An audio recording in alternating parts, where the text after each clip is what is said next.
Kapag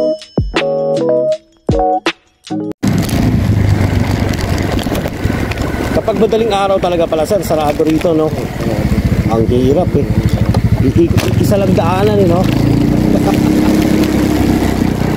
Sa ulo. Kaya pala sabi ni ma'am, kuya, dadagdagan na lang kita. Sabi ko, okay lang mo. Ayun pala, malayo nga.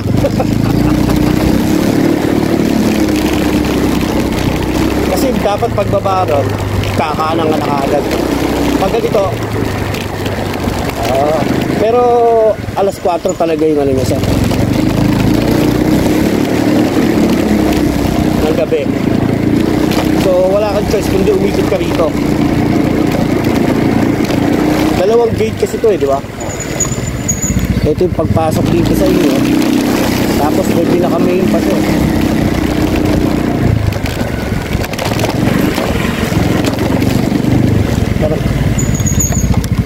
Sa loob ng isang lugar, marami itong subdivision.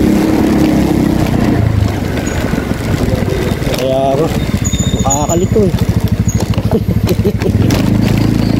Kahit may ways ka, kasi nga po yung tawag doon, sarado yung mga gate, ano po?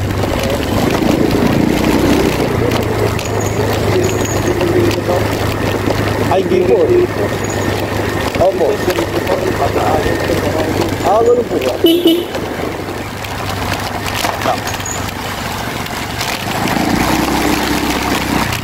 Sabi ko nga kay ma'am, turo din lang po kasi lagi na tayo kasi baka doon pa rin tayo ituro. Tama lang yun.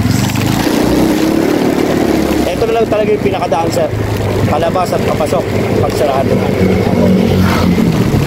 Tatandaan ko nga ito sa ulo. Marami naman nagbubuk eh. Pag nandito ka sa loob, marami nagbubuk. Nga lang, mahirapan ka talaga lumabas pag di mo kabisado ron. Oo, ang hirap. Malilito ka talaga.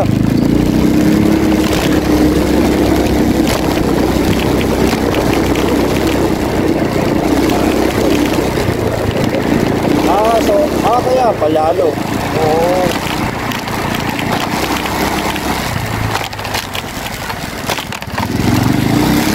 Ito lalabasan natin dito sir. Laging handa ito, di ba?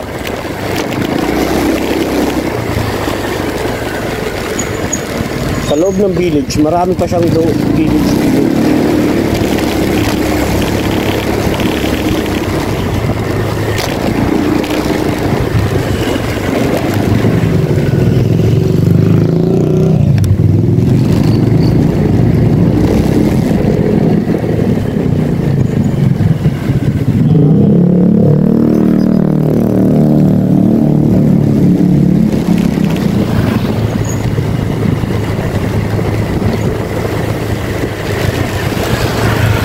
Pagkabisado mo walang problema pag taga rito ka sir, no?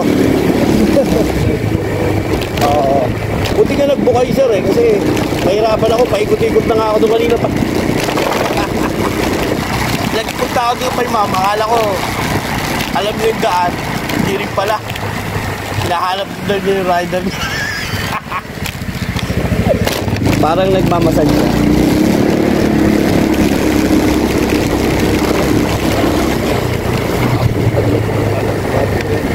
Oo, nako, hindi pa ikot-ikot ako ro. Wala pa naman gaano mapagtanungan.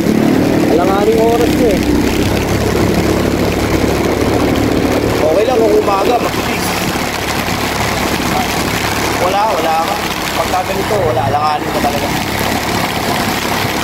Kaya mahirap din yung trabaho namin. Kaliwa tayo sir.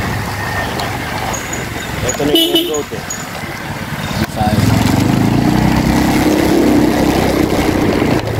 Yun, nakalabas na tayo.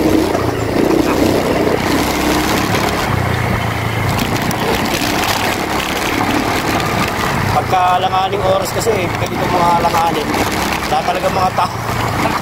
Wala talaga mapagtanungan. Oo po. Buti nga nagpupo kayo.